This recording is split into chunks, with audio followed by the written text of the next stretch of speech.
Hello and welcome to another episode of the Thriving Metabolism, where we discuss everything that impacts your hormones and metabolism so that you can take control, repair the damage and lose weight consistently without making yourself miserable in the process. It's my mission to empower you so that you and your metabolism thrives and you never have to go through diet misery again. I'm Louise Digby, registered nutritional therapist, weight loss expert, and founder of the Nourish Method to lasting fat loss. Today, we are going to be talking about what not to do to balance hormones. I talk a lot about balancing hormones and give lots of tips on what to do, but it's important for us to remember that there are things that we could be doing to try and be healthier or to try and lose weight that could actually be disrupting our hormones and setting us back. And there's a bit of a list, to be honest. There's quite a few things that can be disruptive to hormones. So that's what we're going to be talking about today. We're going to be going through those things. And then after, I've got a listener's question. I was going to say reader's question, but that's not quite right. Listener's question all about intolerances. So we'll come on to that later. So what do you need to not do to support your hormones? Well, the first one I've got to talk about, which I have spoken about before, is fasting. Now, this isn't a complete no-no, but we definitely need to be conscious and cautious when it comes to fasting. And when I say we, I'm talking about women, and particularly women over the age of 35, 40, who are likely perimenopausal. Even if you've been told by your doctor that you're not perimenopausal, if you're over 40, there's gonna be some shift happening in your hormones and you're gonna be more prone to your hormones becoming imbalanced. And during that time, the last thing that we want to do is speed up that decline of estrogen and progesterone. But that's what doing too much fasting can contribute to. Fasting, we've been told that it is great for us and that, having these periods where we don't eat allows our body to essentially detox at a cellular level and get rid of debris and basically clean up our cells, I should say. It rests our digestive system, it helps to lower blood sugars and all this good stuff. And the research that's been done on men has shown that it aids weight loss as well. But more recently, research has been done on women, and what we know is that while it does have benefits for your cellular health, it doesn't really advance weight loss unless you are very well supported and well balanced. I do see fasting working for some of the women that we work with, but we only ever bring it in once we've been working with them for several months. Because if your sex hormones are not well supported, if your thyroid is not well supported, if your stress hormones or your stress levels are high, then fasting is probably going to make all those things worse, and they're all going to work against you when it comes to losing weight. And during that perimenopausal, menopausal time, your body is shifting from producing your sex hormones from your ovaries to producing them from your adrenal glands. And anything that you do that makes your body more stressed is going to result in the suppression of your estrogen and your progesterone levels, because of the way that your body is trying to basically shut down your ovaries and move over to using your adrenals instead. And because your adrenals are where we produce the stress hormones, we don't want to be putting any extra burden on the adrenals. So when it comes to fasting, if we're going to be doing it, we want to be doing gentle fasts, so shorter fasts. We don't really want to be going for 16 hours, 18 hours, but sticking with 12 to 14 hours is a better approach, and not every day either. A lot of people dive into fasting and they just stop having breakfast and they have lunch and dinner. They have a 16-hour fast every day, and that is definitely too much for the vast majority of women. Instead, a couple of days a week when we do a 12 to 14 hour fast is going to be working better for us. And on a similar vein, another thing that is not great for our hormones is dieting. And part of the reason for that is for similar reasons to fasting, because of the stress it puts on your body, because of the lack of fuel coming in and that calorie deficit and that starvation response that puts our body into this stress mode. So dieting, particularly more extreme diets, anything that takes your calories under 1500, is going to be putting your body under some level of stress, particularly if you are doing a lot of cardio at the same time. But another reason why dieting can cause some problems with your hormones is because most diets are focusing on being low fat. And the problem with that is that we need fat. We need fat to make our hormones. We make our hormones out of fats and also out of proteins. When we go on a low calorie or low fat diet, our diet tends to become based around carbohydrates. And aside from that, raising your blood sugars and causing various issues in other ways, that lack of protein and then the lack of fat as well is something that is going to cause disruption to your hormones after a while. It's not going to be a week or two in and suddenly your hormones are disrupted, because you've got other ways of fueling your body. But after months or years of eating low fat, you're going to be lacking in not only the fat but the nutrients that come with the fat that we need to make and support hormones. There are certain nutrients, particularly vitamins, that we only get when we're eating fat. Vitamins A, D, E and K. Alright, vitamin D, we get that from the sun actually, but we do get some from food. And so when we're eating low fat, vitamins A, D, E and K can be really lacking in the diet, and they're important for supporting your hormone balance. So that's two things, fasting and dieting. Another thing that we generally want to avoid when we're trying to support our hormones is the generic supplements. I see different things in different people. Some people come to us and they are taking various different well-marketed supplements that are labelled up as menopause supplements or hormone supplements, or just general well-woman supplements, well-being supplements, healthy aging supplements. So I see people that are taking a combination of those multivitamin type products. You might not think of them as a multivitamin, but they are sort of a multivitamin, multi-nutrient type product where they've got lots of things in to try and tackle lots of different angles. And then I also see a lot of women who come in who are just taking a huge long list of supplements, and it's like every time they read something's good for you or good for menopause or good for weight loss, they just add it to the list. And there's problems with both of those approaches. For those that are taking the well-marketed menopause supplements or weight loss supplements, it's probably not having the effect that you want it to have. When your hormones are imbalanced, there can be so many different reasons why that might be. When we work with our clients in the Nourish method and we're testing their nutrient levels, their gut health, their levels of inflammation, we're looking at their diet history, their stress levels, and looking at them as a whole person, what we see is that there is never a one-size-fits-all approach. Every person that we've seen, and we've seen hundreds and hundreds of women, not one of them has had the same kind of prescription of supplements from us, because everyone's different, and what's causing your hormone imbalances is going to be different to what's causing someone else's hormone imbalances.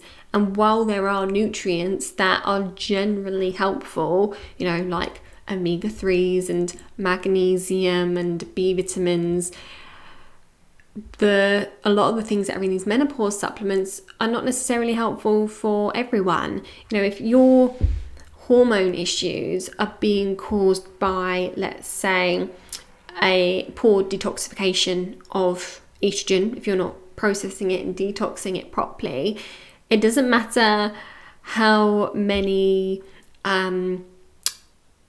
phytoestrogens you take, which are the plant form of estrogens, which have been shown to support hormones and to help reduce menopausal symptoms. It doesn't matter how many of those you take, that's not going to solve the problem. So just because something has been proven to help certain symptoms or help certain problems like stubborn weight or hormones or through menopause, doesn't mean that it's definitely going to work for you. And we see a lot of people spending a lot of money on supplements that just aren't right for them, and it's just money down the toilet, unfortunately. And then the people that are taking a really long list of supplements, trying to attack every possible angle, again, there's going to be things on that list that are just not suitable for you, not needed. You're just kind of wasting money. But also, there is such a thing as supplement fatigue.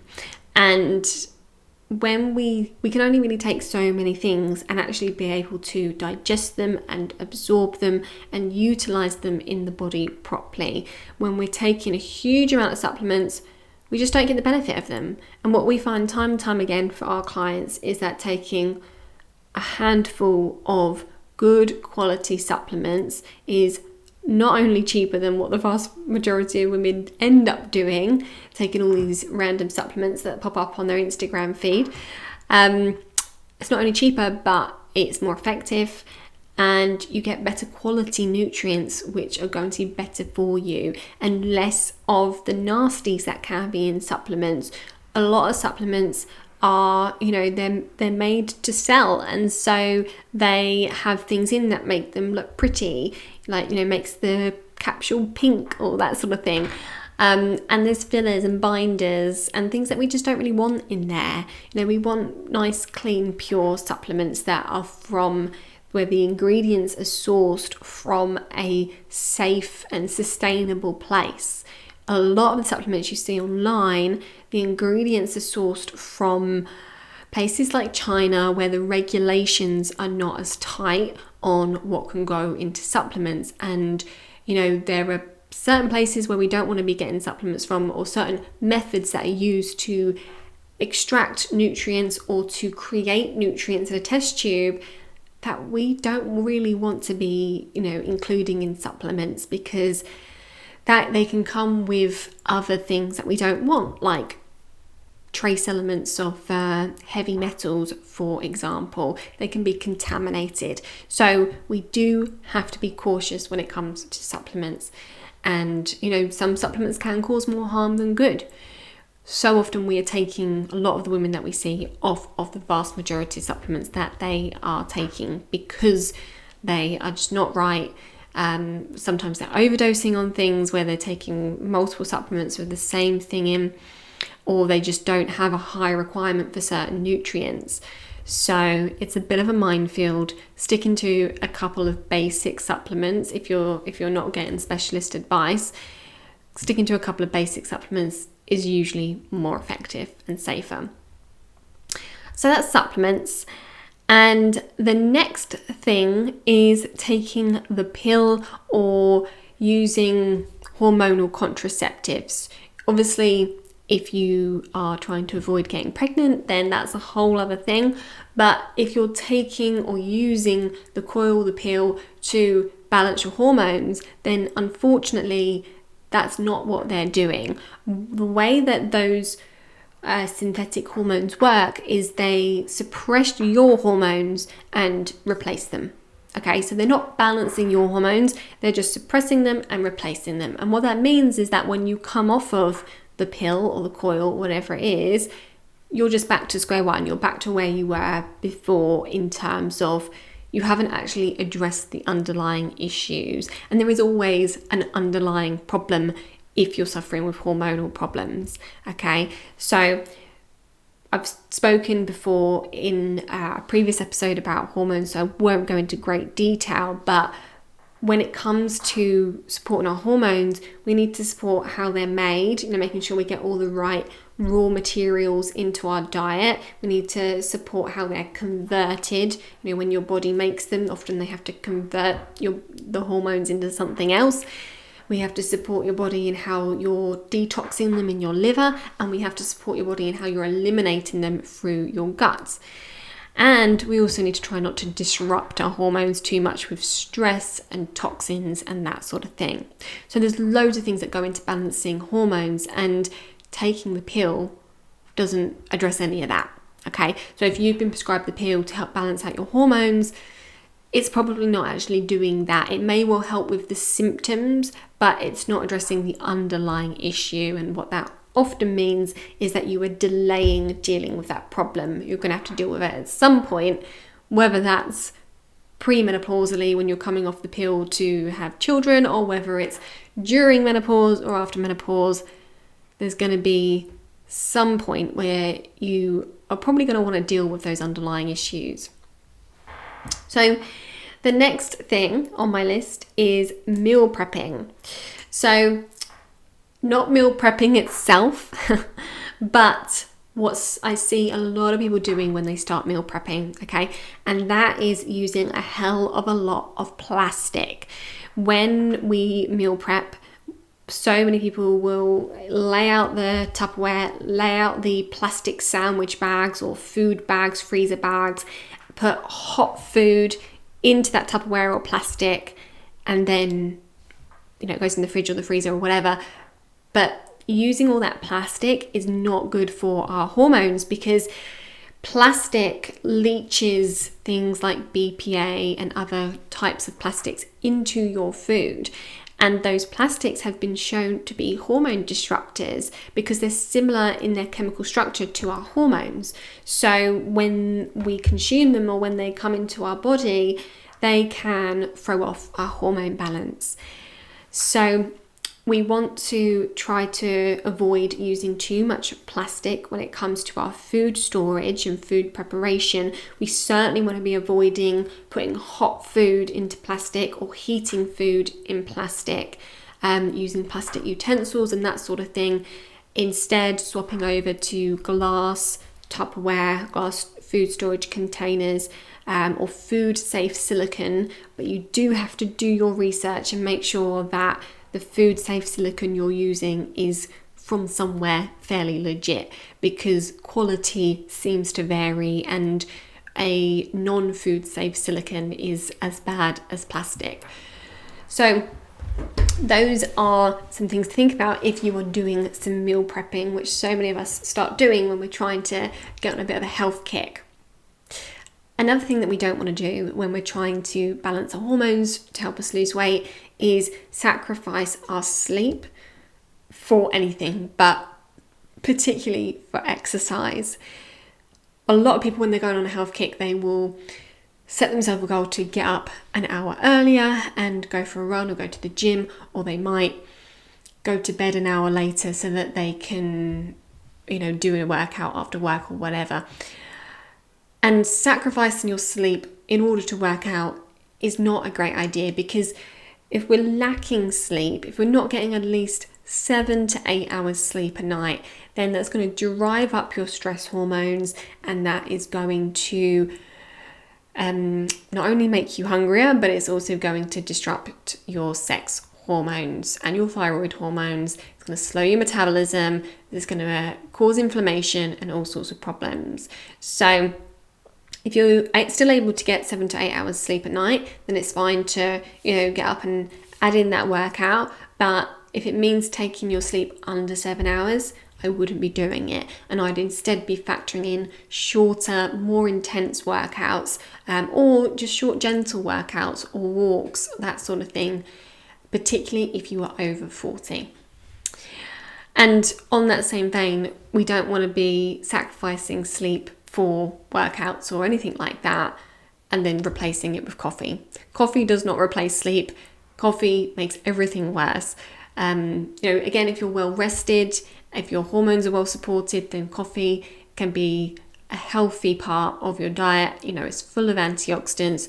But if we're relying on coffee to wake us up and keep us stimulated and going, then what that's actually doing is it's driving up your stress hormones. Not ideal. And then the last mistake, and I've kind of covered this from the other things we've been talking about, but the last mistake is only looking at your food, or only looking at food and exercise, which is what so many of us do when we're trying to be healthier and lose weight. But only looking at your food is missing a really, really big part, lots of big parts of your weight loss journey and your well-being journey, particularly missing out your gut and your liver health.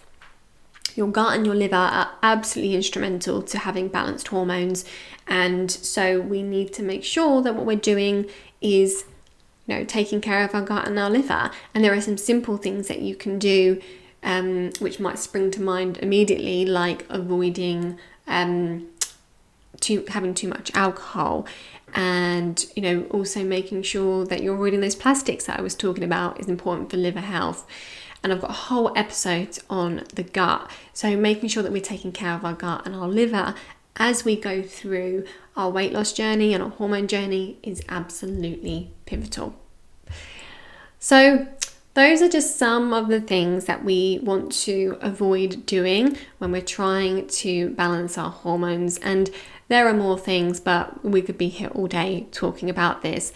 These are the top ones to be thinking about first of all. So try not to overdo the fasting, don't take your calories too low with the dieting, and don't cut out any food groups. Try not to fall for the trap of these generic supplements that are really well marketed and look super tempting and are definitely overpriced. Try not to fall into the trap of those. Don't think that just because you're taking the pill, you're balancing your hormones. Try not to use too much plastic if you're doing meal prepping.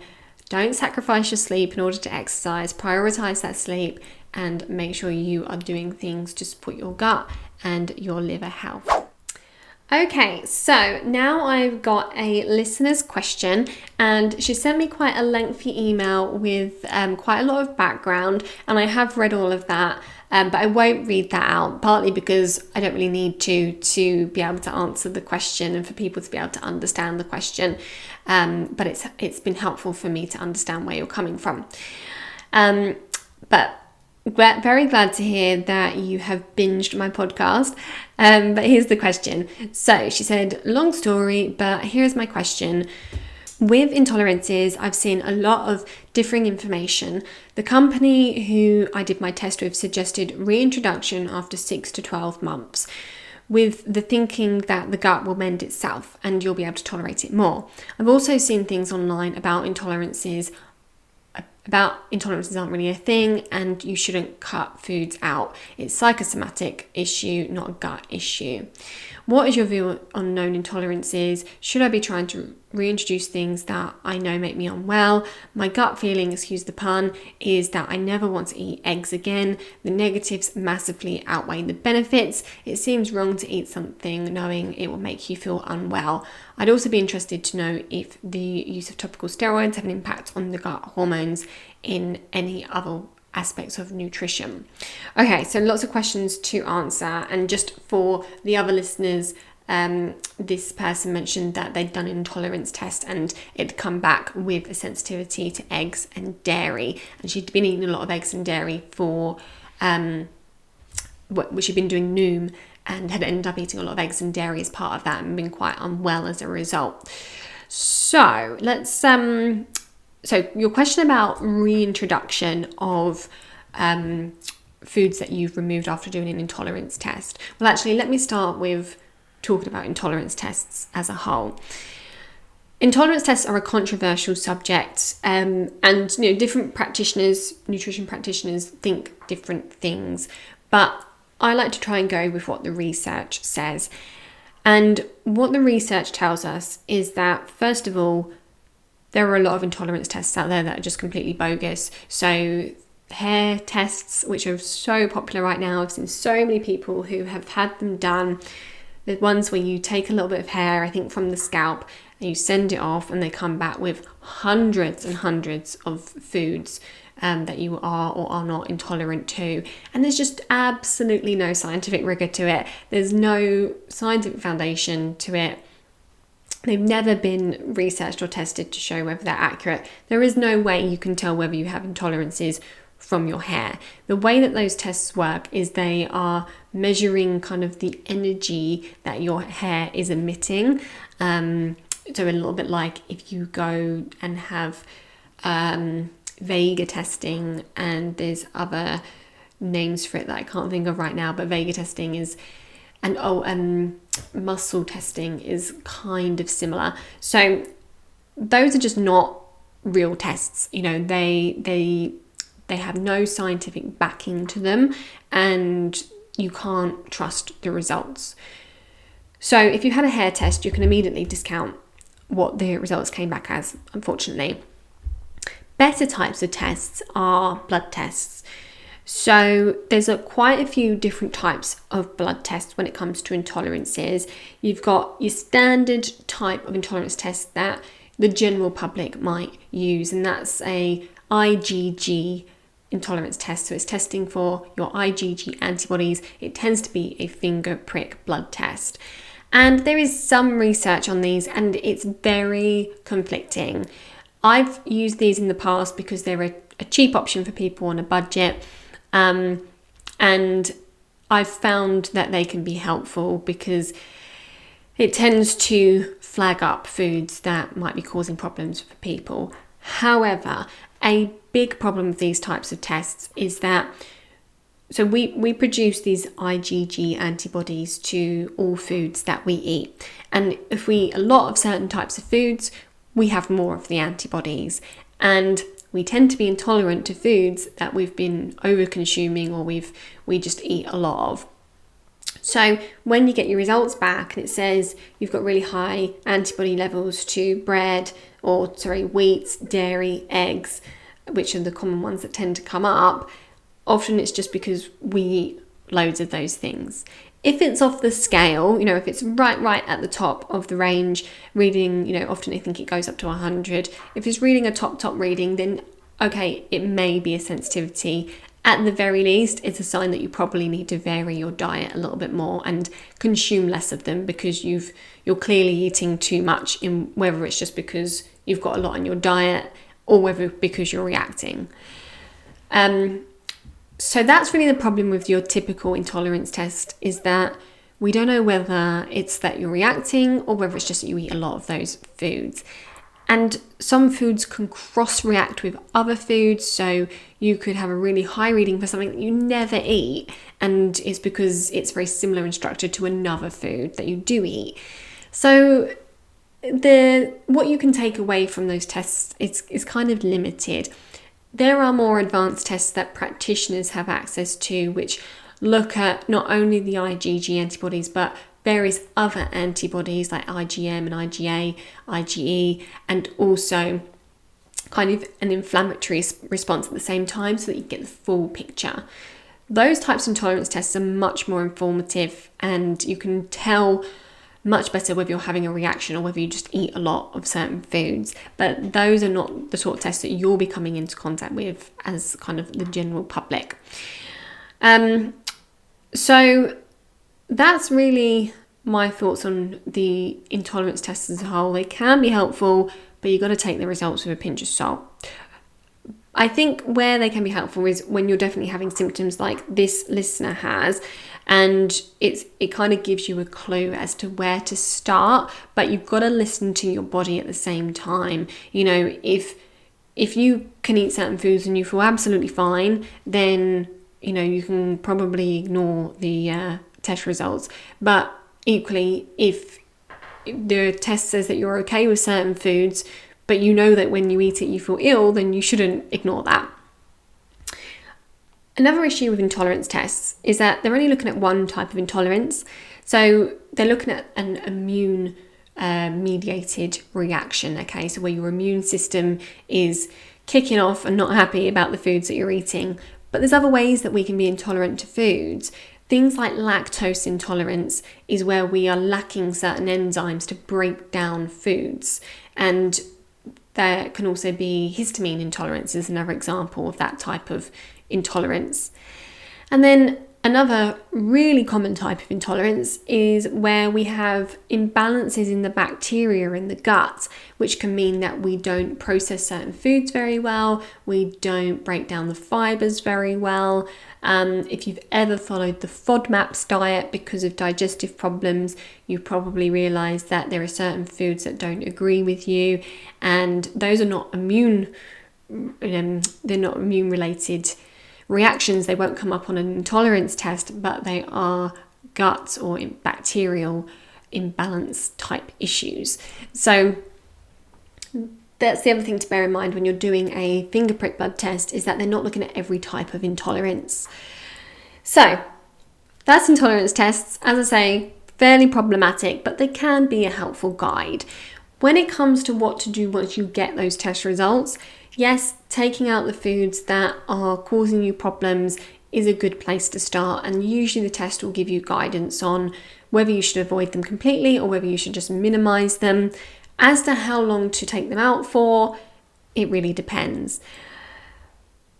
Just removing the foods is often not enough to repair your gut and help you to be able to tolerate those foods again. If you remove them for a long time, then yes, you may well be able to tolerate them again.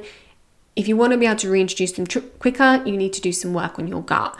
And that means healing leaky gut and working on the balance of bacteria in your gut, improving your digestion, probably calming down your immune system. So there's lots of things that a practitioner would do to support your gut healing and help you to reintroduce those foods effectively. Simply avoiding the foods is fine, but like you said in your email, it's not always great to be just cutting out foods willy-nilly. Particularly things like eggs, which are so nutritious. Eggs are a funny one, and the ones that a lot of people are sensitive to. I myself can be funny with eggs, but it's not all the time. And a lot of people find that just keeping a small amount of certain foods in their diet is absolutely fine. They don't have any symptoms. I definitely don't think it's a psychosomatic issue. Intolerances are definitely real, but we need to make sure that our gut's healthy and we're getting to the root of the problem and not just taking the food out and feeling like we've dealt with the issue because we're avoiding the food. A lot of food intolerances can be addressed and healed with the right approach. Certain ones cannot be. If you're celiac or you have a significant gluten sensitivity, then the likelihood is you probably can't address that. Certainly not if you're celiac. And if you have a lactose intolerance, then you won't be able to heal that either, but there are things that you can do to manage it. But a lot of other intolerances can be addressed with the right work on your guts. You also asked if the use of topical steroids have an impact on your gut, hormones, or any other aspects of nutrition. So topical steroids, anything you put on your skin, it is absorbed into your system. It can be disruptive to hormones because our hormones are steroids. Our sex hormones, our thyroid hormones, they are steroid hormones. We make them from cholesterol and they become steroids. So topical steroids certainly can be disruptive, but you probably need to be using quite a lot of them for them to be a major source of disruption. And any medication can be disruptive to gut health as well. So topical steroids could in some way be disruptive to your gut health, but again, not in a major way. So I hope that helps. I hope that's answered your questions, and I hope that other listeners have found that discussion on intolerances helpful as well. Thank you so much for joining me today. If you'd like to discuss anything that I've talked about in this episode, then you can reach me on Facebook and Instagram by searching at Louise Digby Nutrition. If you're enjoying this podcast, please head to Apple Podcasts or wherever you get your podcasts. Make sure you click like or subscribe and leave a review. I'll see you next time.